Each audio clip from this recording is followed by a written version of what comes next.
And here we go. I'm pumped about this one, y'all. Welcome to my nightly live chat. Charles Big Angry Adams. Dude, what's up, man? How goes it? Man, I almost didn't fucking make it because of a wreck on 59. My wife had me drive to the Russ State Hospital to take pictures for her true crime podcast. I got into it with a security guard there. You got into it with somebody? I don't believe you. Well, the motherfucker, she's taking pictures. He comes up and tells her she can't be on the property. It's a HIPAA violation. So she comes back to the car all upset. And I said, fuck that. I'm going up there. And she's like, no, don't. So I drive up to the little guardhouse. I roll down the window. I said, did you just tell my wife that she couldn't take pictures from the highway because it's a HIPAA violation? He's like, it is a HIPAA violation. The first he said, it's private property. I said, it's a public state hospital, you dumb mother. So we get into it. She videoed it, put it on her fucking podcast. Oh, it's Instagram. On the fucking. Oh, this is great. So, but I'm fucking just like, no, it's not. I wasn't a fucking policeman and a judge for fucking 15 years, so you could throw my wife off fucking public property. But it kind of went. But then on the way back, there's a wreck in Bumfuck on 59. There's no way to get around. And when I was a cop, the paradigm was open the fucking road, right? Get the road open. I'm glad to hear that because I didn't think it was. It doesn't feel like it. No, it's not. In fact, they will shut down the road no matter what. And even on our way back on 59 going the other way, they had a simple rear-end collision on 59 going north. We're going south. They had a pumper truck that cost $800,000 full of firemen, a ambulance, 6 cops on that side of the freeway. Then they had 2 cops on the other side of the freeway blocking the fast lane. There's a gap. They couldn't even crawl over if they wanted to. So we're talking 8 cops. Everyone involved in the accident was standing next to the fucking car talking. And the whole freeway shut. And dude, that is just one of the many problems with our law enforcement paradigm in 2020. And you would know this. And when I tweeted out that I was going to be talking to you today, I was like, what hasn't Charles done? Like, bro, you are a man of many, many, many talents. You are an ex-police officer, so we've established that. I was a police officer. How long were you a police officer? Police officer for 6 years. Then I was a briefing attorney for the state at the Houston Court of Appeals. Then I got my law degree and my undergraduate degree mostly while I was a warrant officer. I worked nights. And then I got a second law degree at Harvard. And I worked for a big national firm for a while, then started my own practice. Then I was a presiding judge for a city for about 9 years. But that's kind of unique because you can have a practice as a municipal judge and, so I did both. That's crazy. So you were a judge and a lawyer at the same time. TV. Yeah. Yeah. And so, well, you obviously can't work on cases in your court. Right. Obviously, but you can preside over other cases in other courts. And right. So judge. Great for fucking business. You think? You get to know all the lawyers? Clients, you're walking around the actual courthouse and other people are calling you judge. Your client's just, let get the fuck up. So police officer, judge, lawyer, and now TV personality, radio personality, but you still have your law firm. You still have your practice, right? The Face Off, right, that's on hiatus. I did it with Quanell for a while. Quanell stopped doing it. I was gonna say, you guys may recognize Charles because my wife was like, "Who's joining you tonight?" I was like, "Oh, it's Big Angry." She's like, "Big Angry." I was like, "Babe, the guy that I tell you about that when we watched Fox and he was always arguing with Quanell X." She goes, "Oh, okay, the beard and the bald." Yeah, I was like, "Yeah, that's Big Angry." Yeah. Always the bald. You're talking about the bald. You just told me you lasered off your fucking widow's peak and you got to rub in the baldism first, right? Oh, I got too much hair, God. Let me take some of it off. Gotta keep that shit nice and clean. But and also you are on the radio. You have a show, if I'm not mistaken, Monday through Friday, correct? Yeah, Monday through Friday. It's 11 p.m. to 1 a.m. It's, I'm not the counter programming on conservative radio because I consider myself like I'm very fiscally conservative, but I'm very socially liberal, right? Like I was way out ahead on marriage equality before almost anyone I know. When I was at Harvard 20 years ago, I did my thesis on ending the war on drugs because of disparate impact. So there's a lot of things that people would consider liberal in the social sphere, but I also don't believe in socialism or universal income or all this fucking bullshit either. So I'm kind of a man without a place, but I started off on radio as being the guy that argued with everybody, and then they just gave me a show to be a dick on, They gotta have one voice of reason with all the assholes on talk radio. I'm sorry. And I gotta say this, man, because you and I met through comedy, actually, through John Wessling. I think the first time I ever met you was through Wessling, and I think it might have been his comedy class. I'm going to tell you. So my youngest, who is now in medical school in California, and it's so much as that she finished in 3 years at Rice, then went to Harvard, Master of Science. Smart. Now she's everybody in your family is smart. It's disgusting. Yeah, we got some smart kids. The younger one is actually, that was my oldest. I'm sorry, but the youngest will be in London at the London School of Economics in the fall. Jesus. After finishing Rice, Phi Beta Kappa in 3 years, we made him go to Rice. Smart kids. But when her freshman year in college, I was not happy, right? Like I was one of those very involved dads that went to every practice, because she played a whole bunch of sports, and just was always there at their shit, right? Also a little controlling, worried. And Rice ain't that far away, but it's a different world. And I took John's comedy class. I actually was going to sign my wife's. I think I signed my wife up for it because she loves comedy. And she didn't want to do it because she doesn't like public speaking. And now she has a podcast. So I said, fuck it, I'll do it. And it was, it was a wonderful experience. But I was a judge at the time, and you can't make public comments on a bunch of shit. So, in fact, that's kind of why I quit. Was because while I was doing radio, I started radio in 2015. I stopped being a judge in I think 2018. Mm-hmm. So I was walking this tightrope of shit I could say and I couldn't shit. Like you can talk ideas and concepts, but you can't say someone's a fucking idiot. Anyone as a judge. Right. And I like telling people they're fucking idiots. So, and I got to the point where I didn't need the money anymore. But we do have a lot of idiots out there. We do have a lot of idiots out there. You and I've noticed, because I think you and I hang out more online than we do offline for sure. Yeah. And what I love about you, and it's funny because I was just talking about this last night with my co-host Joe Blank, but you're one of those no bullshit, no nonsense, this is who I am and this is my opinion kind of guys. And it's so refreshing, dude, because you're as a lawyer, you're really good at arguing, but as a judge, you're good at reasoning. So if someone has a valid point in an online political discussion that I see you in, you're like, okay. But you have the ability to prove your point in a way that I just sit back and laugh, Charles, because you fuck with people so much because it's what you do for a living. Like between radio, dude, anyone that can argue with Quanell X, any white man that can argue with Quanell X, you got to be one, confident in your shit, and two, have the ability to argue. Dude, I love arguing with Quanell.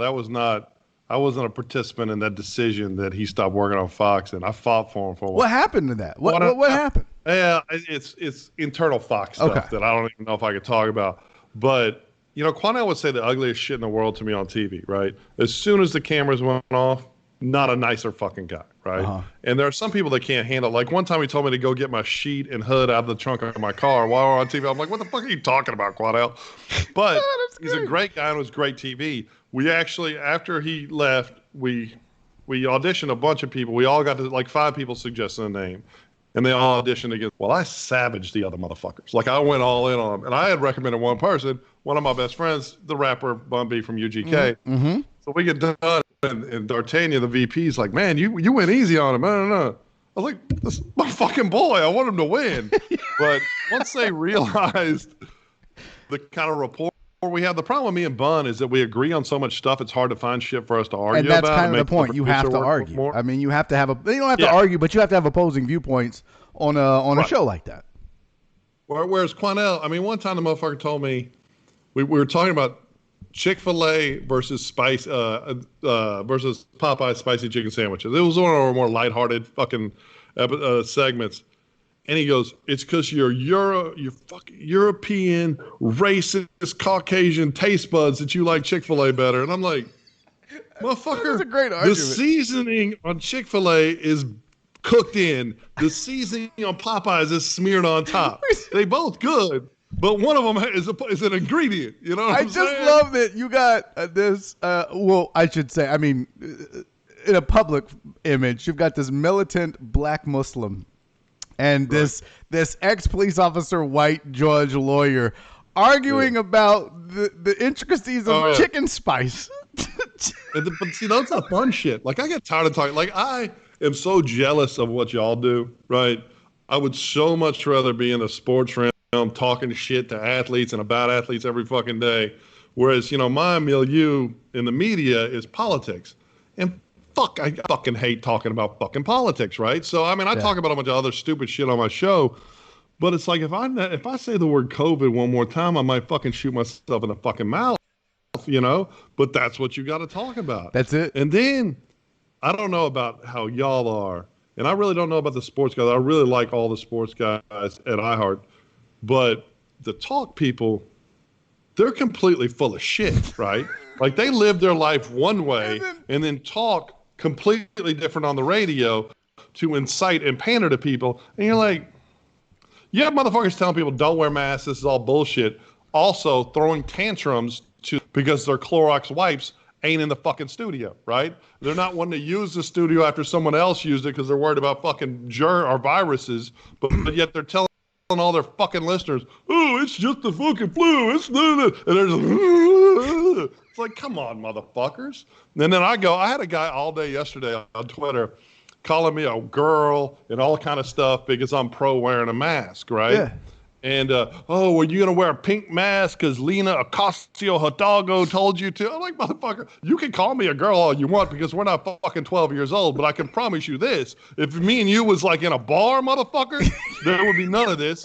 You follow me. You're a fanboy. I don't follow you. You be sucking my dick in the bar trying to talk to me. And, I mean, it's...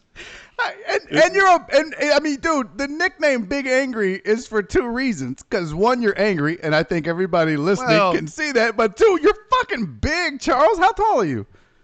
I'm 6'8". But you want to hear the real story on the nickname? I do. Because I've always wanted to know where this came from. By the way, do you have like a light? Because you're like your background, you'll go dark. Like you go complete. You look like you're. I can shut the. Yeah, do I live that. In a penthouse. Dude, and I got these know. 20-foot glass walls. Yeah. I figured the sun would be set. I put all the blinds down where the sun is. But you want me to close this? Will that be better? Yeah, close that because it looks like you're in the witness protection program. Like you're not allowed to tell me who you are, or we can't show the people. Yeah, that backlight is fucking with you. It's just dark. I get claustrophobic in here, you know? I feel you. I'm going to say what's up to everybody in the chat. AR Platinum, what's up, baby? I saw your... Is that better? Oh, so I much can close better. some more. There's that sexy face. What's up, Andy? Huggins is in here, Charles, by the way. You know Huggins, man. Andy's here. I know Huggins, a hilarious guy, one of the funniest guys you'll ever meet, even at 80. It's fucking hilarious. No, he's fucking great. Santos, he's probably Brandon. arguably the best comedian in Houston. By far, hands down. Theo, David, what's up, everybody? So, yeah, somebody said this is already awesome. I told you guys, man, Charles is going to be fucking killing it. Get ready, because we're just scratching. We're going to be fucking drunk by the end. That's all I'm saying. That's the Willet Charles size bottle, right? Look what I'm down to. I'm slumming it. I was fucking drinking those little pints in 7th grade, man. I don't know what the fuck that shit is. Those are the shoplifting pints. They fit right there in the front of your pants, man. Come on. You're fucking liquor shaming me like everybody. I've gone through 3 bottles of Crown since April 2nd, so I'm fucking down to nothing. Is my son's in the other room drinking fucking like $300 Whistle Pig, right? And he was gonna pour. I was like, no, just give me the Willet. Like I buy it all, but I like no, I don't want that expensive shit. You don't want to touch it. He's an adult. He's 21, so it's that's fucking. All right, so what is the story behind Big Angry? Because you are big and you are angry, so it seemed obvious. So when I started as a policeman, I was much skinnier, right? 29-inch waist. I'm nowhere near. I'm not gonna say what it is. 37-inch inseam. They had to have my fucking pants made, right? Because I'm fucking skinny, broad shoulders. But there was this dispatcher, Brian Corbell, who called me Big Ad. My last name's Adams, first name, but that's just what, and then it took everybody. And then another guy was calling me Lurch, and a bunch of guys. I used to have hair, and I was pasty. I worked nights. So all the gangbangers, Southside, Pasadena homies, all them, they started calling me Lurch to the point I actually got a name tag that said Lurch, right? You're pulling your one time, uniform? That's great. I'm going down Spencer, and I'm sure none of your viewers know where Show Palace is because they're not that kind of people, right? But I'm driving down. This is how long ago there was a fucking Kmart still on Spencer. I'm driving down fucking Spencer, and these 2 bikers, obvious gang, pull out, and one of them lays down his hog or whatever the fuck you're gonna call it, right there in the middle of Spencer, 7 Lone Road, right? I gotta do something. It's fucking 2:00 in the afternoon. I was working afternoons for some reason, so I light them up, pull them over, and I'm fucking talking to them, right? And there's 2 of them. I'm by myself, obviously. And I don't know if you remember in the mid-'90s, people would wear holsters with a lock blade in it that if you came out with it, it came out open, right? So I'm talking to 2 of them. They're both wearing. I just reached over and grabbed both their knives without saying nothing and tossed them into the window of my patrol car because they had parked all fucked up. So then one of them punched me in the face. It's on. And we are going, right? I'm on the ground wrestling one dude, and I yank at him, and his fucking leg comes off. I didn't realize it's a prosthetic, right? Wait. So I got his fucking leg. Pulled this motherfucker's leg off? And I'm fucking... This is before cameras, and I'm bleeding at this point. I'm pissed off. I'm kind of whooping him with his leg. At that point, Dennis Haney and Ron Braxton, 2 other cops show up, and Haney is almost as big as me, but a big motherfucker. He grabs one dude, starts choking him. Ron was like my partner, a black officer. We did a bunch of work together. So we get him on. I'm just pissed and I'm furious. I'm like, motherfucker, fucking motherfuckers. You know, my nose all bloody and shit. You know, I mean, they were drunk. I didn't never file DWI. I would just PI people and let it go, right? Because it was just too much of a fucking hassle. And I fuck those guys. I didn't even file assault or resisting on them. I just filed Class C shit on them and threw them in the can for the night, right? But I was just fuming. And that's when they all started calling me funny. They were making fun of me with that shit. But, dude, you know, marketing, it's a good marketing tool. It is great. So you get the nickname because you beat a dude with his prosthetic leg, essentially. I did. I wouldn't give it back to him either. I was making his ass hop around the fucking booking room. I didn't give a fuck, right? If you find a cop with a fake leg, man, that's what they're going to do. I was literally just talking to him, right? You know, they both had knives. I had to take them. God, you know, this is before switchblades were legal. I was going to give the sober one. He was going to get to go. It was like, I can't let a drunk guy that lays his bike down at 2 o'clock in the afternoon after looking at butt-naked beaver, you know, I can't just let him go.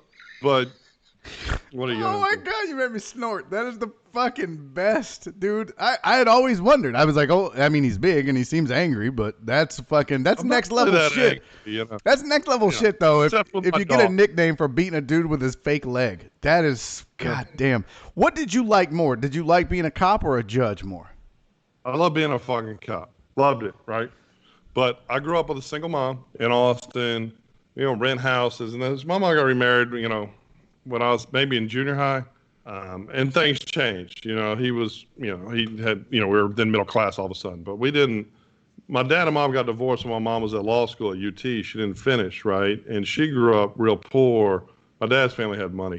So I always had kind of the worst of it. Like I go to my dad's big nice house on the weekends, but I lived in a little shit, you know, rent house. When I got married and had kids, I didn't have, you know, private school, right. Shit, you know, all that function of being a father and a husband. But I love being a cop. Like I really, because I was traditionally very nice to people and it paid me dividends. That's actually how I became a judge, is because I was nice to a guy on a traffic accident and ended up being a mayor. You know, I was always really. It's like on Twitter. I'll argue with people, but civilly. But you start fucking with me, I will enjoy taunting and teasing you until you want to meet me somewhere and fight. You know, it's like policing. That was kind of my mindset. Be nice. I threw away so much coke, so I didn't give a fuck about the war on drugs. And then I grew up in Austin. We were all smoking weed in 7th grade, right? Right. You know, and it was fun. I had my windows down. I talked to people. I knew everyone, and it was nice. You know, I had a pawn shop that let me use the shitter in the back, and I could hang out. And you know, I had all my spots. You know, and there was. So for me back in the day, I'm kind of, you know, I represent some chefs and I like fine eating, but I'm a Taco Bell guy, right? You know, I grew up with a vegetarian mom, and the way I rebelled was eating shit food, right? Uh-huh. So the Taco Bell on Spencer was not fucking free, whereas a lot of cops get free food or half price food, but Taco Bell was full ride. But I didn't give a fuck because I felt uncomfortable taking free shit anyway. So I'd go to that Taco Bell every day. I come up one time, they're having a big fight, right? Bunch of kids going at it. You know, I hate to, because most gangbangers, they're not really gangbangers. There'll be 40 kids in a gang. Right. 2 of them are evil kids. The other 38 just don't want to get fucked with, right? Right. But there was a big fight. I break it up. So the manager's like, oh, thank God you were here, blah, blah, blah. We're going to start comping y'all's food. I was like, cool. So I stop eating there every day because I can't take free food. It's like I got free. Do you have the free Chick-fil-A? Do you have that? They don't give that to. They don't fuck with our station. I think we have made an enemy or something. Now I do have the Chick-fil-A on 610 and Shepherd is my go-to spot. And Jennifer said next year in January she's got me because we have. I go there all the time. Oh, bro, I'll be 500 pounds when I get it. Yeah, I'll be 500 fucking pounds. I feel like a badass motherfucker.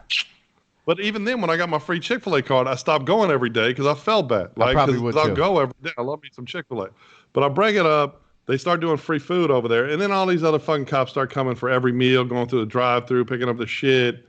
And the manager goes, man, I'm just going to give you free shit, but I'm not going to. These other guys are assholes. And I'm like, no, I'll pay. So there's some things about being a cop, like anything. People are kind of petty, Right, right? right. But when you actually know people and you're not, I think the real chasm in America right now is because we have a nation of citizen suspects because they suspect everyone of having drugs, right? And if we just stopped the war on drugs, every time you got pulled over, you wouldn't be getting fucked with because cops wouldn't care. And instead, they'd be focused Amen. on victim crime. Our property crime is worse than Chicago. Chicago beats us on murder, but thefts, burglaries, we're all Oh, over fucking shit, like 8 times with it. And no one, and it's more of an administration thing. I don't like Acevedo. I don't like most of the, we need to refocus law enforcement generally on protecting good citizens from getting their shit stole. Nobody investigates shit. Like when we had car burglaries in the 90s, we would get there, black out, look for a motherfucker. It's always a fucking grown ass man on a 14-year-old 14-year-old stolen BMX bike wearing a fucking backpack, just going breaking in cars, breaking in cars. They don't even fucking look for him anymore, man. uh-uh. They don't care. Uh-uh. So I had my car most people, broken into 2 years ago, sitting in my driveway. I didn't know this, but my I had a Chevy Avalanche at the time, and the back door, the lock broke on it. So I was thinking I was locking my door every night, and the back door oh didn't. shit, So some kids are, I guess, kids are walking around, and it was right out of view of my cameras at my house. Yeah, stole my gun right out of my console. Called the police, bring them out. They could not have given less of a fuck about finding right, my gun or right, these and that's kids. not how it's supposed to be because they're focused on other fucking things. And so, like, I had my shit broken into in the Heights, 8 o'clock in the evening at dinner. Right, my Escalade. They broke out the black gas. They Uh-huh. actually got my computer, my radio back. I'd taken my, so I have a separate computer and I had a separate bag with a couple of headphones and all my shit for the station. It was black up against the thing. They still got it. I wait 2 hours, give up. So I go driving around looking for the motherfuckers. Kathy won't know. She's all mad. Go home, call again, wait another 4 fucking hours before they actually get over there. 6 hours to make a fucking report. And it's like, we would be getting our asses chewed for that shit. But Yeah. our priorities are messed up. And it's not that we don't have great police officers, because we have wonderful fucking police officers that want to do the work. But this administration, I mean, we've seen it. The COVID has laid it all bare, right? About how little fucks our government on every level gives about Oh us. yeah, I see all these from people local all the way up. fighting tooth and nail. Right. Hey, Trump don't give a fuck about you. Pelosi don't give a fuck about you. Nobody gives a fuck about. Fucking Abbott played. Our governor has micromanaged municipalities his entire career until COVID. Then he hid behind his fucking little wall and told the cities they need to figure shit out. Yeah. Because he didn't want to offend the liberty motherfuckers. They're like, no, Trump our liberty. So you have him hiding. And of course, Sylvester and Lena, they fucking lie. How the fuck is the rodeo different from a South by Southwest? Just like Mayor Cantrell in New Orleans. She's like, well, if someone would have told me to close the Mardi Gras, I would have been the leader to close it. Well, bitch, if you was the leader, no one has to fucking tell you how to lead because you are fucking leading. And that's the same thing here. So Lena and Sylvester knew. They fucking knew they should have canceled a fucking rodeo. And, But you know what, though, Charles? They kind of dodged the bullet because this city could have been a lot worse off. Like, I feel like Houston has been, and obviously us being spread out helps, but right. They dodged the bullet. We have no fucking idea. Yeah. I mean, honestly, I'm sorry. True. They're not testing. We tested like 26,000 people in a city of fucking 6 million now, if you live in the metropolitan area. So how do we know what it's like? Obviously, since the study that came out of Theodore Roosevelt, the naval captain that got fired, Brett Crozier, for going around his commanding officer, who admits he wouldn't have done anything because he was worried about the pandemic, who's about to get his job back after the guy that fired him got fired. Thank God. But they it's fucking great. But they did a study on the Theodore Roosevelt, and like it's 50 to 60% were asymptomatic, right? And they thought the number was much closer to 25%. Now, that's a microcosm because people in the Navy are much healthier typically than general population. But we do have, hundreds of thousands at least typhoid Marys walking around, no idea they're sick, no idea that they're shedding viruses. And it's not that it's deadly to the overwhelming majority of people, but once it gets into an old folks home or an older folks community or anything, it's fucking Grim Reaper. Yeah. And we just haven't had any strong leadership on any level. Like, it's people, all the Republicans want to forgive every Republican mistake, and all the Democrats want to forgive every Democrat mistake. I mean, fucking Donald Trump said, not injecting Lysol, but he said he wanted to talk about injecting disinfectant. I played the clip on my fucking show. He even lied the next day and said it was fucking sarcasm, right? I was being sarcastic. No, but you weren't, all bro. these motherfuckers are on fucking social media. No, injecting disinfectant's a real thing, So I had a guy that has an ultraviolet light company, right? A pioneer in ultraviolet light that I actually know from this gumball rally I do, right? And we're going to get to the gumball rally because I'm fascinated by that too. He's like, no, you would. The amount of light it needs to kill a virus in somebody's bloodstream would also kill the fucking blood cell. Okay, it doesn't fucking work, right? It would fucking kill you if you use that much fucking ultraviolet light. And this is a guy that has a vodka he makes with ultraviolet light. He sells these ultraviolet water systems. He actually manufactures in California. One of the few people still manufacture shit in America. But even he'll say, I got to buy half my parts from fucking China because we don't make them here. But it's one of those things where, I get it. Trump was riffing. Somebody had given him this Columbia Medical School study that was talking about ultraviolet light, radiation, and blood war.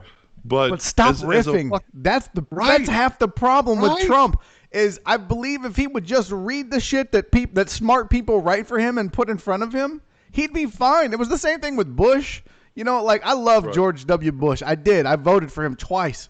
If you had to smoke weed with any president, he's the motherfucker to smoke it with, right? Yes, but stick to the script. Just shut the fuck up. Quit riffing. Quit going off script, Trump. It's awful when he does it. And when he does it because he uses a lot of varies. And then you're like, all right, this motherfucker is not reading because he was like, it's very, very great. I was like, okay, that's not in there. That's not in there. He's a great salesman. He's one of the best salesmen ever, right? You got to give him that. And he also is a decent politician. He beat the two greatest I'm 48. Clinton and Bush, biggest political dynasties of my lifetime. Yeah. He bested both of them. I mean, so from nothing, and switched parties and still did it. It's crazy what he's accomplished. If he would shut the fuck up, he would get reelected. I'm not saying it's a good thing or a bad thing, but he would walk into a reelection. And see, that's the thing. Reagan, and I was young. I was 8 years old when Reagan got elected. Reagan, not a very bright guy, charismatic as fuck. Mm-hmm. He also enjoyed the spotlight, but not to the narcissistic extremes that Trump does. And he fucking said, look, I know I'm not all that fucking smart. I'm a fucking actor. So he surrounded himself with the best people he could fucking find and let them fucking handle shit, right? Trump, if someone has the audacity to tell him the truth about something, he fucking fires them. He needs a yes man. It's like, my problem with Trump, my biggest problem with him is his narcissism. And that's such a detriment if you're going to be a president because you have to be as that leader. I mean, you're the ultimate leader in the world as the president of the United States. And the one thing you need an ego, but you can't be a narcissist. There's a big difference. Well, I think they're all narcissists. I just think he takes it because I don't think he was ever fucking told no. Oh, right. His whole fucking life, I think he was given everything. He was given Ivy League schools that he didn't earn getting into. Hey, here's the thing. Harvard doesn't let a fucking ex-cop asshole in unless you have incredible grades and scores, right? Because the second day of class, Tuesday, I go into my policing the police class at Harvard Law School, months removed from being a fucking police, and I'm like, y'all are all fucking idiots, man. What the fuck are you talking about? And we get in big arguments. But for him, that's the problem. And you want to talk Harvard, all Ivy League schools right now, they're designed to really look for African-American and Hispanic-American students, right? And they don't look to whether they're the children of wealth, of poverty, right? But for Asian students and white students, you have to either be very, very wealthy to get in or be way off the fucking scales with shit. Yeah. Which is not really, we're kind of creating this weird dichotomy where there's different rules for everybody in America, and we shouldn't, because while per capita there are more poor African-Americans than any other race, if you look at gross numbers, there's more white people that have lived in generational poverty. And so the left is all about identity politics and pitting people against each other, whereas the fucking right is all about fucking homophobia and theocracy. And there's really no fucking party where regular people be like, I don't want to pay a bunch of money in fucking taxes. But honestly, I don't care who my next door neighbor fucks as long as he's not raping a kid. You know, Dude, I mean, I just don't. I'm so with you, and I did, and I got shit for this on the radio because I came out and fully admitted during the election on my show that I didn't vote. I sat out, and I was like, why should I have to choose between two people I don't want to vote for? And I went third party. Well, and that's what I should have done. This guy Trey, who was an intern of ours, great dude, hilarious. But he made me realize I might be more libertarian than I am Democrat or Republican. I didn't realize that. So now I'm like, think that till you go to a libertarian convention. And then you're like, okay, these motherfuckers and you're like, are what crazy. the fuck is wrong with all of y'all? You fuck. It's like going to a homeschool hangout. You know, it's like, dude, bro, what the fuck? See, and I thought I was because I'm kind of like you. I'm very socially liberal. I don't give a fuck if two dudes want to suck each other's dick. I don't care. I don't care. I think minorities in this country are treated awfully and deserve to be given, a hand up or help if they need it. And I think that, but at the same time, I'm pro-military, I'm pro-gun, I'm pro-fiscal conservativeness. But there's got to be a middle. But dude, there's literally no middle. There's just no middle. No, and it keeps polarizing more. Yeah. Right. Now we have the Ocasio-Cortez defining the left, which is fully open borders. Ilhan Omar tweeted something today about the times for universal income. Let's talk about the fucking the COVID relief. Oh, okay, God. That COVID relief is designed to help no one except the ultra wealthy, which these weird tax breaks are giving to people that make over like 1.4 million, and then the people that aren't really paying income tax. Because if you're on welfare or Social Security disability or Social Security income, you haven't missed a fucking check since COVID started, right? But you're getting $1,200 bonus, right? And it's going to be more. But if you're somebody that pays tax, you either got very little, from 75 it gets smaller to 100, or fucking nothing, right? And now, for me, like obviously so I own 3 businesses of the recruiting company that's going nowhere because no advisor moved right now, and I have my criminal defense practice, and then I have my personal injury practice, which are separate entities, right? Everything's kind of fucked right now.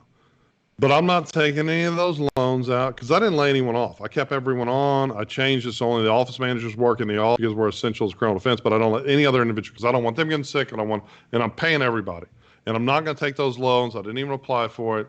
But that's because I just personally don't want the government's money, even though we're all going to pay it back as taxpayers. Well, it's kind of like the Chick-fil-A. You just don't want free. Right. And there's nothing wrong with that. We have so many fucking people that are being left out in the fucking cold, like total cold. Oh, because they had an actual career last year. You know, they made more than 75 grand last year because they went to school and are a professional or did all this. Or in Houston, we have tons of operators and people that work 12 fucking miserable hours every fucking day that make more than $75,000 a year by being fucking worked to death. And our government's like, meh. Sorry. And we're worried about getting homeless people money. I've got a family member who got a check for a recently deceased spouse, right? And they were telling me about it. I said, well, are you giving the money back? They said, no, the government told me they didn't want it back. I called. So we're paying dead people. We're paying people that haven't lost any business or money. We're giving tax breaks to the super rich, and we're not doing a fucking thing for almost all the people that pay fucking income tax. And both parties are okay with it.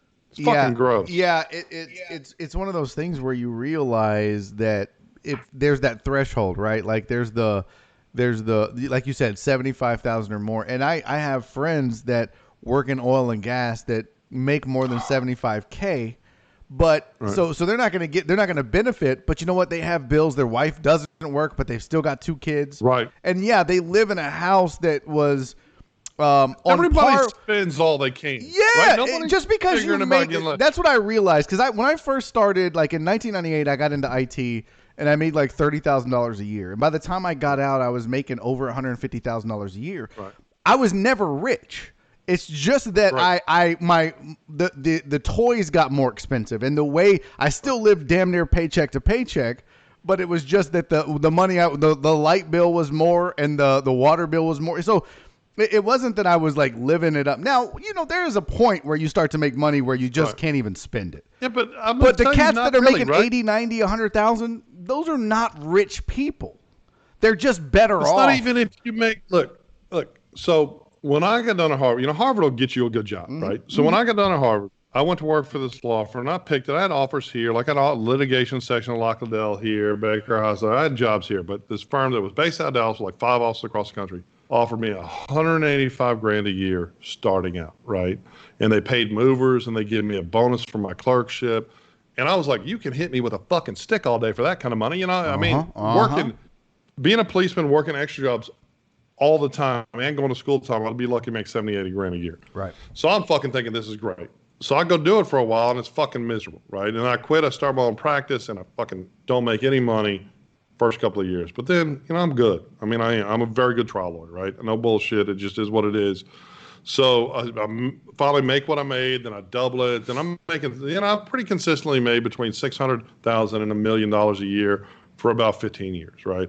And you would think I'd have to be shit and everything, but you don't, man. You start doing stupid shit, or even you tell your kid, you put your kids in private school, you fucking, you know, John had a scholarship to Rice. Madeline had she had a full ride, like everywhere to play ball, but I wanted to go to Rice, so I just paid for it. Yeah. You know, I paid for her to go to Harvard. I'm paying for out-of-state medical school tuition in California. Plus, I'm paying for this fucking townhouse in La Jolla so she can walk down the hill to go to class for fucking $4,000 a month. Because your kids want the best, and as a parent, you want to give them the best. And if you have the means to do that, you do that. But you just keep spending, and then you don't think something's going to happen. That all of a sudden you're not making any money. Everything's fucking dried up. Now, I still don't think I need help, and I still have plenty of money in the bank.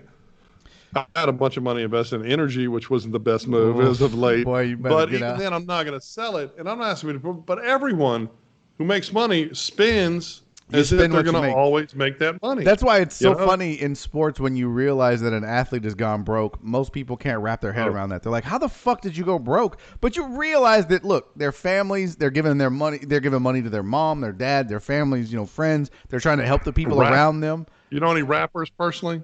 You know any fucking rappers? I know rappers that haven't cut it. That haven't. Well, I shouldn't say cut it, but haven't made it.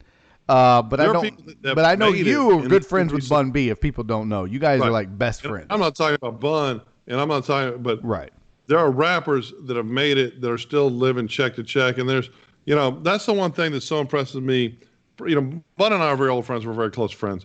Probably my closest friend is Zero, which blows everyone's mind. Yeah, it's funny that you're a judge, lawyer, cop. Yeah. Harvard educated, but your best friends are rappers, are Houston rappers. Right. I want to know how the fuck that happened, Charles. How did that come about? So Bun and I met. He had a family member like 12 years ago need a lawyer, and his wife Queenie, actually met Queenie first, and she came to the office and she had talked to Rusty and some other people, and they threw him crazy numbers. And it was in Brazoria County where both my offices. So I do work everywhere, but I have 2 offices in Brazoria County. And I said, yeah, this is no problem, you know. I charge everyone $2,500. It's another $2,500. We have a trial. I'll see if I got it dismissed. And it led to me and Queen being friends, and she would just come by and talk. And then it led to, actually, Bun came into the office one time, walked by my secretary, because me and Queen are in there talking. He, what the fuck's going on? And I was like, what the fuck do you think was going on, motherfucker? And it just led to us just hanging out. You know, we have a lot of things in common. He asked me to do the gumball with him, and I said, this is 3 International Road Rally. For one thing, with my hip hop friends, they're used to everyone around them kind of trying to expect them to pay and take for them. And I have this big thing with my friends. I'll pay one time, you pay one time. I'll pay, you know, there's nobody's going to, and I do have my friends that ain't got money that I pay all the time, but I mean, they motherfuckers would go shoot somebody in the face for me if I wanted to. You know what I mean? You got to have those friends too. You need those friends. Everybody has those friends. Right. Yeah, but I got those real friends. But that's different. But like Roe, so Mike Dean is this 52-year-old guy from Angleton, Texas, that most people don't know who he is, but he is Kanye's producer. He makes all of Kanye's music. He's a white dude from Angleton, Texas. He was Selena's first keyboardist and made all the beats for Rap a Lot in the 90s. He's a fucking genius. Well, I'd gotten to know him. I didn't even meet Ro here. This is like 6-7 years ago. Ro, I'm in New York with my family, and me and Mike are going to have dinner at a restaurant in Tribeca that he had a little sliver of when him and Kanye were living in New York. And he's like, oh, Ro's going to come. And I'd met Ro once or twice a month, but never talked to him. We ended up talking till like 3 in the fucking morning. He gets back, you know, we exchanged information. And he called me. He said, man, you want to have lunch on fucking Friday? And I said, cool. So we have lunch at Houston's on Kirby. And it was the same thing. He's just used to everyone expecting and we just sat there for like 3 hours fucking chopping it up. And then it became a regular Friday thing, right? Mm-hmm. And then Houston's fired our waitress because she had 4 tables, but we asked for her, so she had 5, and they fired her. And we were like, we didn't go back to you. Then now we do the Palm. But we just had this regular Friday thing where me and him fucking hang out. And then the radio show happened. And I said, hey, can I have a co-host? Because I'm always trying to subvert the medium of conservative talk radio. And there's like, yeah, you can have a co-host. So I made Ro my co-host. Well, when Ro got jammed up for that last shit that I got dismissed, that was all bullshit. It was big news, TMZ and everything. And he showed up at the radio station because then we're on Saturday. You know, you start on radio, you start Saturdays and you go shitty times and then you go, right? You know, despite the fact that I have the highest rated show on my station, I'm still at a shitty time, but no big deal. You know, I got double what the drive time dude does. No big fucking deal, but fuck that dude. But anyhow, he just, I can't even, I'll get myself in trouble. But anyhow, so when he got in that jammed up, he came in and just showed up at iHeart. He was like, yeah, I just want to say what's up. You know, I know I can't do the show anymore. I was like, no, fuck that. If you ain't doing the show, I ain't doing the show. Because it's all over the news. And they kind of told me he couldn't do the show. And I was like, look, I'm getting this shit dismissed. This is bullshit. And I just drew a line in the sand. And that was really the moment with me and Ro when he's like, man, I can't believe fucking white ex-cop judge fucking has me like that, motherfucker. And I do. I try to be loyal to people who are loyal to me. Fuck people who aren't, right? Yeah. And, you know, Ro is one of the most loyal people you ever meet. And he will literally punch somebody in the mouth. Like, if he thinks someone's disrespecting, and I'll like, man, come on, Ro, hold up, don't.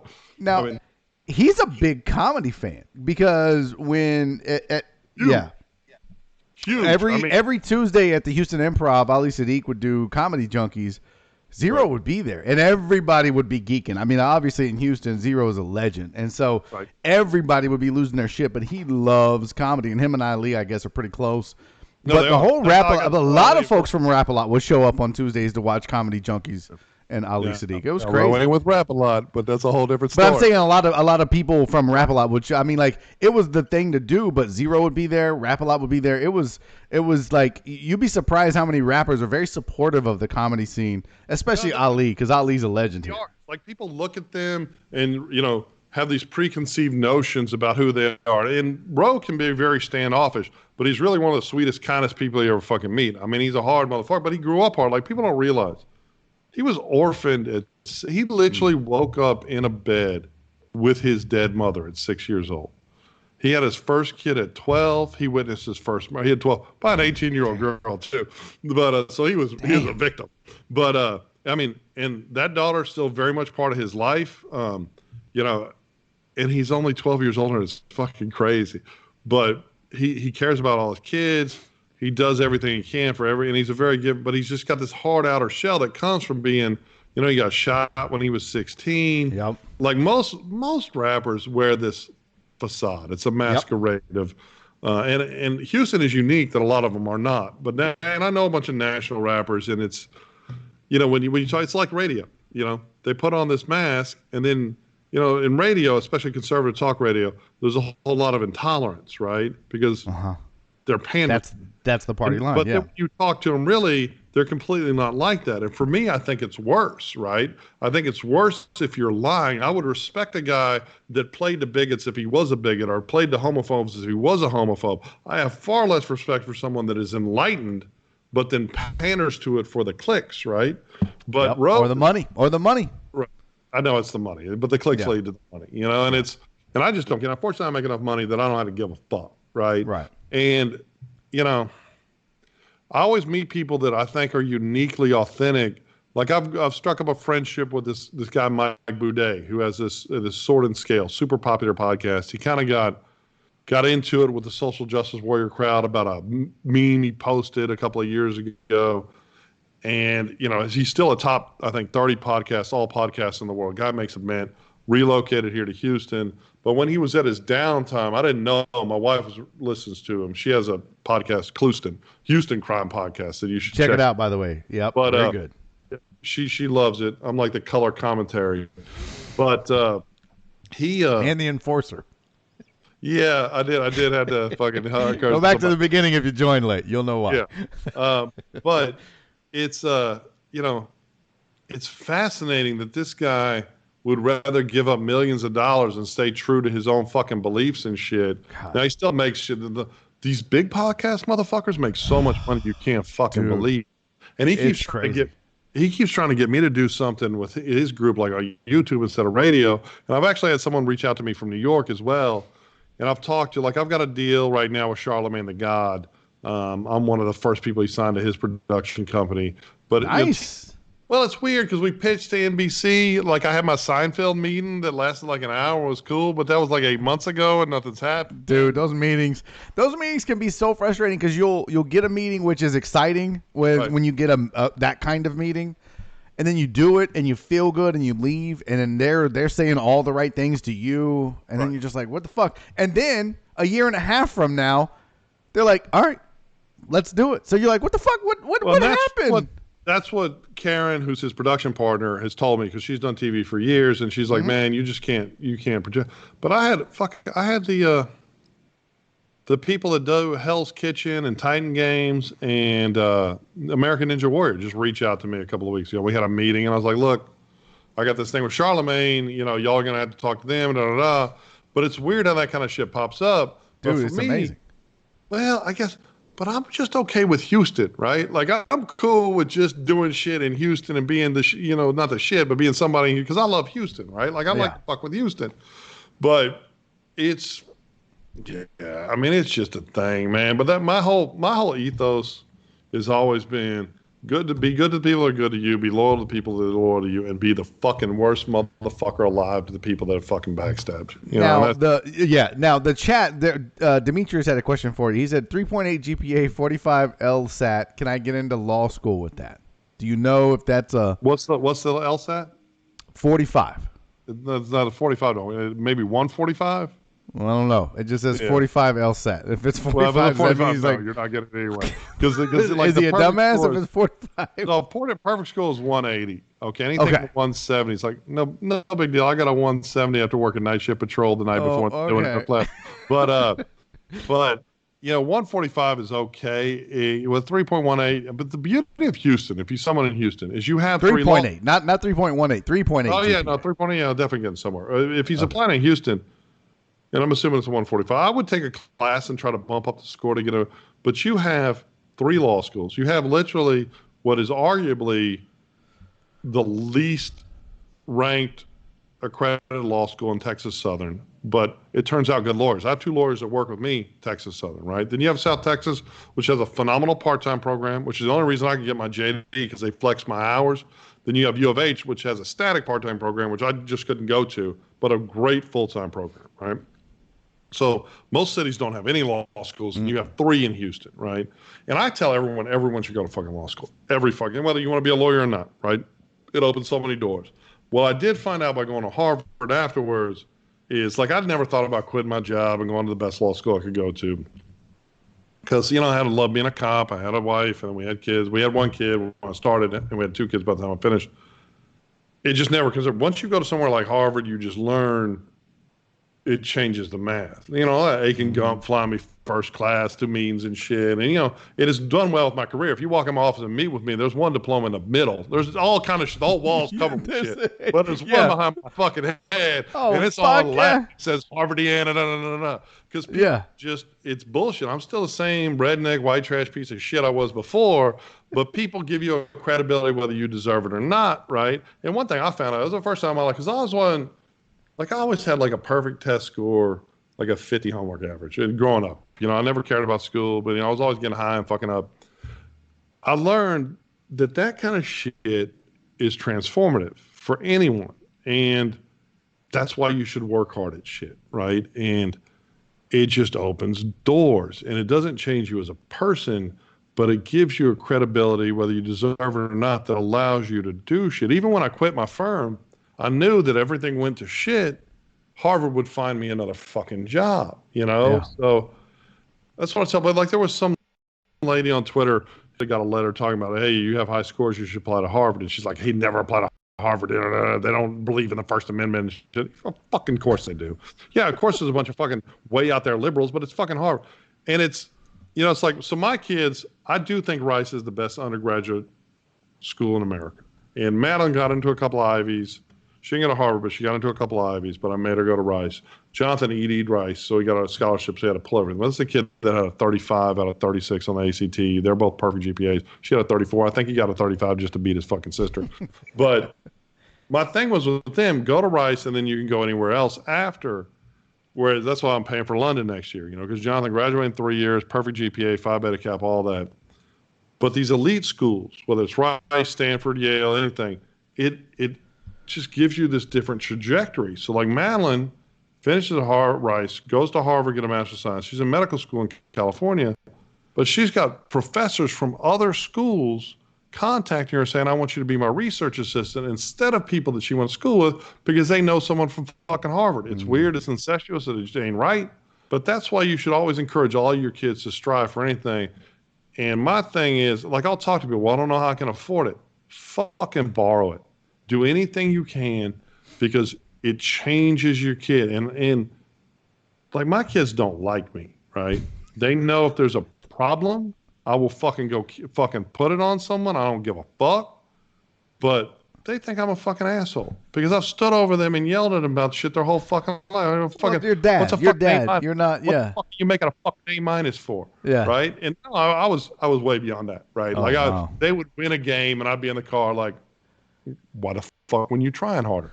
I mean, but there was also a lot of carrot, right? Because like I never really went on vacation growing up. Man, my kids went to Disney so many times. They're like, Dad, we're fucking sick of Disney. Like I was like, what do you mean you're sick of Disney? Right. How is that shit crazy? Like Gumball, which is a super expensive 3,000-mile international road rally with all these super fucking famous people that I do. I'm glad you brought that up because you were in that, and that's like a very. Done it 3 times. You've done it 3 times. So what the fuck, for people that don't know what the Gumball 3000 is, specifically, what is it? It's a 3,000-mile road rally. You're not supposed to race. We fucking race. Well, I don't know what's the difference between a rally and a race? Because it all sounds the same to me. You signed a 20-page contract. You got to get $20 million in insurance to do it, and it's all this crazy stuff. Like the last one I did was London to Tokyo. It was crazy. Like I was on a team. I don't want to name drop, but King Griffey Jr., Jillionaire, me, Bun, and a couple other guys' names you wouldn't recognize. And then so Adrian Brody, the actor, his best friend Job is from the Philippines. Job sending me, I was talking to him last week. He needed some pointers. So he's real good friends with the president over there, Duterte, that crazy dude, right? But Job and him are cool. And his another friend is running for the prime minister of fucking some country in the South Pacific I hadn't heard of. So he wanted me to read his shit and make some recommendations. So I rewrote it for him. He's like, I'm going to send you a Rolex. Tell me what kind of Rolex. I'm like, oh, you ain't going to send me a Rolex. He's like, no. I'm going to send you a good Rolex. That's ridiculous. Either very famous and kind of cool people. Yeah. Or these really rich people. And some of the rich people are complete tool bags, assholes, older guys, But then it's kind of like this fraternity of people into cars, right? And Bud had been trying to get me to do it for years because he's like the American spokesman. And I was like, man, that's too much fucking money. It's like $50,000, right? For just the entry fee. And that entry fee covers everything but shipping your car, right? All the hotels, all the fucking parties, everything. But it's only like 9 days. It's crazy.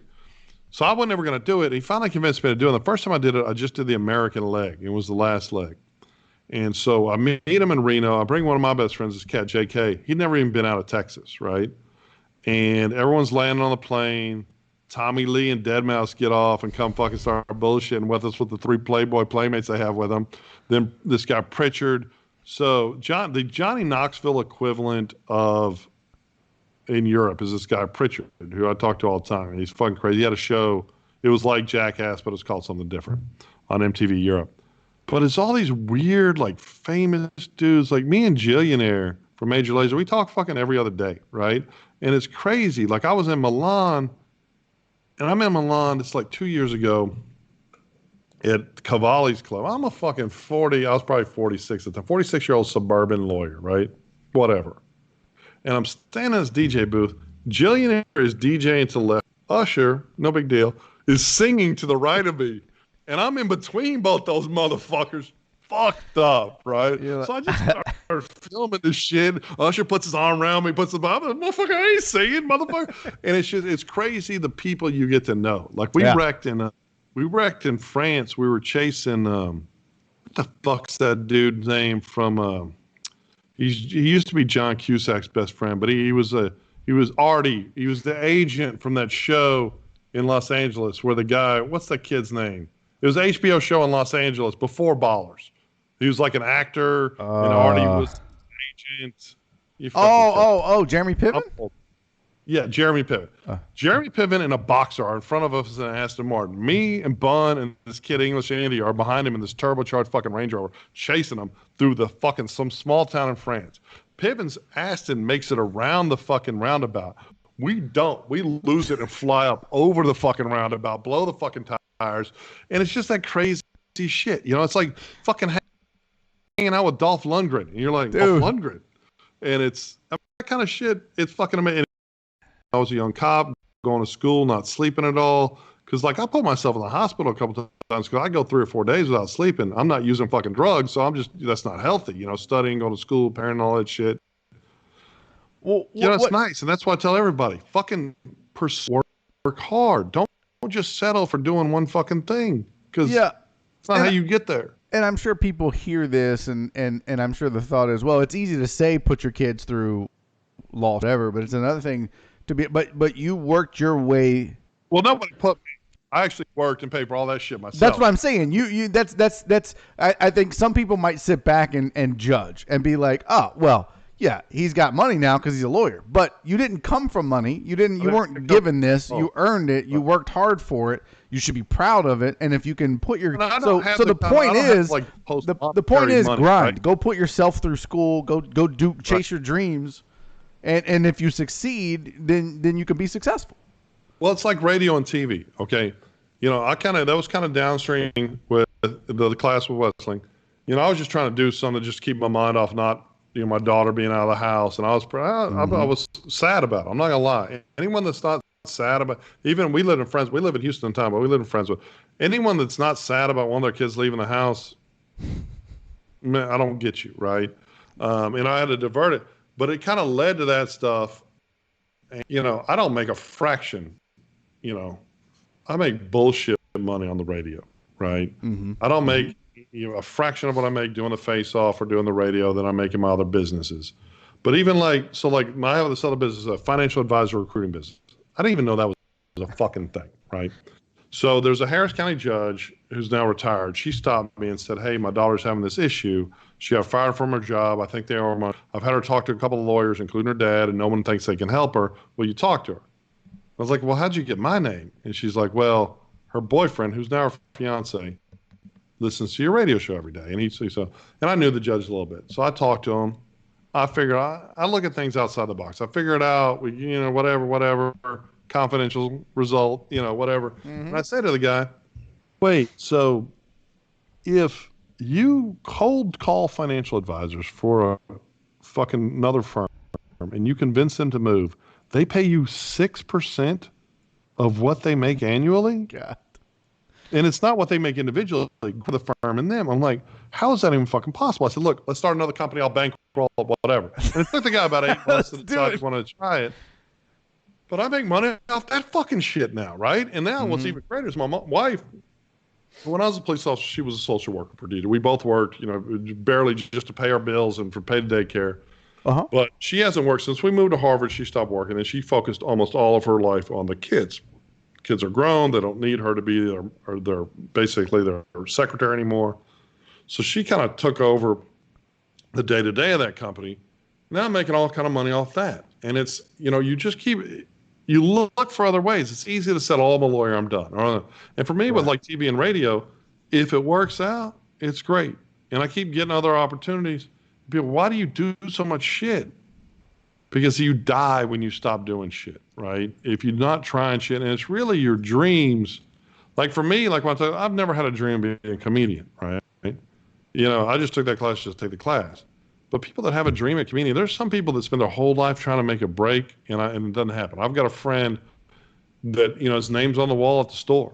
I mean, he's done something, but he's never made it all. He just relocated to New York, and it's starting from fucking square one, even though he's had comedy albums and all that. But I respect the people that fucking pursue it. But, and this ain't blowing smoke up your ass, I have more respect for the people like you that do other things to monetize it. while still pursuing your dream. And it's hard. Like, it'd be easy for me to just stop lawyering and just focus on radio or TV. And if it never busts out, it doesn't. But then I'm not making the kind of money I need to give, live in this stupid ass penthouse and give my wife and kids the things I think they deserve, right? Because for me, I could live in a shit apartment as long as I had a shotgun and a gun, a mattress on the fucking floor, and fucking Taco Bell. And now that we got in and out, what the fuck else do you need? Fucking talk. Have you seen any of the fucking Twitter hate about? We're gonna get to this. Have you seen any of the Twitter hate the last couple of days about Whataburger? I have not. Okay, Who's hating on fucking Whataburger? Even fucking people on the radio. I'm not gonna name names. I'm basically subtweeting on this. But since they got bought by Chicago, their burgers are smaller. Their chicken. I have seen that, but I didn't realize that. I don't think their burgers. Yeah, their burgers aren't smaller. Even if they are, it's a food service company during this horrible time when they're losing millions of dollars. All they needed to do is focus on getting through this. But more importantly, they're still serving us fucking taquitos at fucking 2 a.m, right? I don't care if it's Chicago money or Corpus Christi. Fuck you. Anyone that's bitching about a company still serving us food, open, suck my fucking dick, you fucking assholes. And really, like, the people that I know that are doing it, that are in the media, they're just doing it to get the fucking, yeah, you made fun of it. It's like, fuck, man. Yeah. Grow the fuck up. I got mad at the people at for you. I'm on their side, man. I saw that shit. Fuck you.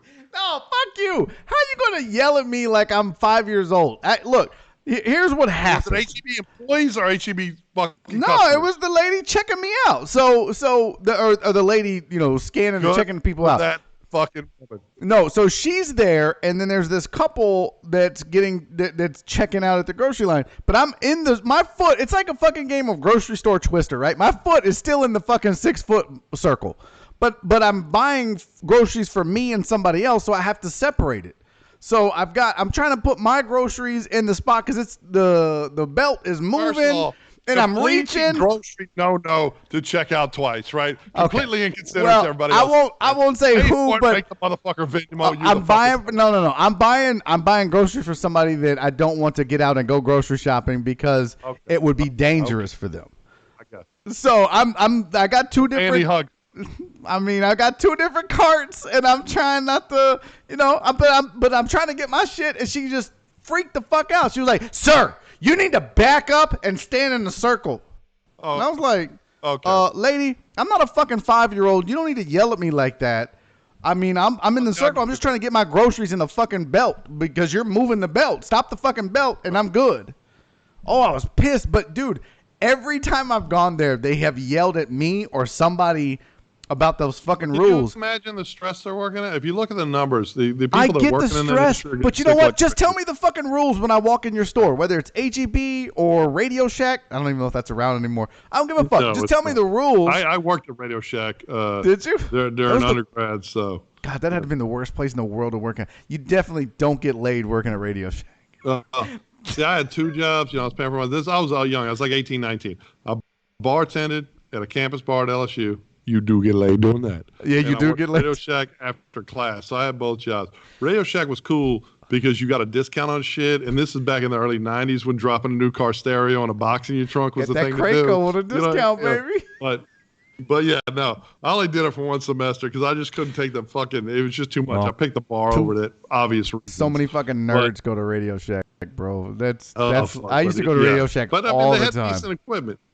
I mean, I don't know if you ever had a box in your trunk. Oh, no, I had the box in the back seat because that way I didn't have to give these motherfuckers that didn't have gas money a ride. Like if you know what I mean? What I did is I had 2 6x9s that sat on the back of the car, and then I had a box and I didn't have an amp. I didn't have amp money growing up. I didn't have I had a pull-out radio that just wired straight to the 6x9s. Boost your shit, man. But I had mine. Gotta have pull-out radios. That I had to make the decision in high school because I had a S10 Blazer, right? Now I kept a pillow and a blanket back there because you lay it down and fuck back in high school, right? Yeah. But I wanted a system, so I had to make the choice between fucking in the back of the system, and I figured, we fucking the front seat. I don't give a fuck. You went speakers, you're like, Pussy or speakers? But I'm going no, I mean, speakers. you had to have a system. If your shit wasn't rattling in high school back in the day, and this is late 80s, I graduated high school in 90.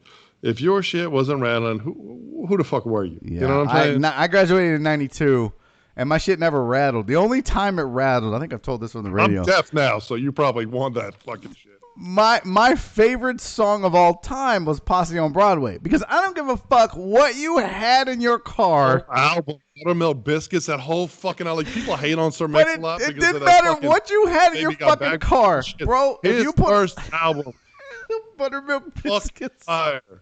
but if you put on Posse on Broadway, I don't give a fuck if you had 2 3-inch speakers in the back of like it's that would hit. And that was literally the only song that I would play driving around because it would make my rear view mirror move, and it felt amazing. I wasn't even afraid to say he had his fucking white friend who made a lot of money, a real estate investor. I mean, he was his first album was great shit because it wasn't gangster rap, but it wasn't pussy rap either. No. It like tap danced on it. Yeah. Where it was different, for these dude. kids today. Yeah, for these kids that ain't never listened to his first album, you need to fucking listen to it. Dude, Sir Mix-a-Lot was the shit back in the day for sure. Dude, this has been fucking awesome. This has been great. I have really enjoyed this, man. What do you now? I know. So you got the thing with Charlemagne, dude. What's the big thing on the horizon for you? What's coming up? I don't know. I mean, I don't know if TV will happen. It'd be interesting if it did. Like, I would love, because one of the things is I want to do something here, right? Like, I've always wanted to do a Judge Judy style show. What we pitched to NBC was basically me and a non-lawyer both sitting on a bench, right? Kind of. It was it was my idea. It was a unique idea. Charlemagne's idea was kind of me being the hip hop Dr. Phil, which I was just kind of. Well, with Zero and Bun, that kind of makes sense, but. Well, but just the fact that I can have conversation with someone who's having a moment like Charlemagne is, because I was on the Breakfast Club with Bun, and it got like 10 million views real quick. Everybody talking about the big white dude, and he called Bun and got my number and called me, and he's like, "Hey, this is Leonard," and I had to go with it because I didn't know his fucking I didn't know his government name like that. You know what I'm saying? And but I thought it was him. I'm like, "Hey, man, what's up?" Who the fuck is then he pops up on my Instagram. I will follow some people and some famous. I follow some famous people. They follow me back. But when you see someone like Charlemagne follow you and you wouldn't even follow him, you're like, yeah, that's dope. That's pretty fucking cool. Yeah, that's pretty dope. And it's stupid. I'm 48. I'm worried about my Instagram follow. That's that big angry law. It's only like 66,000 people. No big deal. It's been popping up. Trust me. This whole time I've been running your Instagram and Twitter. Every minute it pops up. I do follow local people back though. You do. I mean, I want to have conversations, not fans. But it's interesting when you have conversations with these people that are top of that kind of game that want to do something with you. Yeah. I would love to get to the point where I can supplant my legal career that is kind of, once you do everything on something, and I've done a lot, right? Mm-hmm. I represent everybody from DWI to murder. I've had multi-million-dollar, plant explosion cases. I've done all that. For me, it's always whatever the next thing is. And that's why I've had so many careers. I would love to get into the entertainment industry in a way that I didn't have to do anything except focus on entertainment. I don't know if that'll ever happen, right? But I think you keep trying to produce authentic. One thing, so I've gotten to be, so Dave Chappelle's DJ, a guy named Trauma, is a really good friend of mine I met through Gumball. He DJs on Gumball. And it led to me being friends with Mo Amir, obviously, from Houston. Then that led to me being friends with Chappelle. And when they came here last time, I actually arranged, I got a hold of Paul Wall and Johnny. And when Chappelle got his grill, that was I set it all up. It was a surprise. Me and Mo set it up for Dave, and we all got grills and shit. But Dave was telling me, he's like, look, man, be fucking authentic. Don't worry about anything else. If you're authentically a fucking asshole, be an asshole. If you're authentically whatever,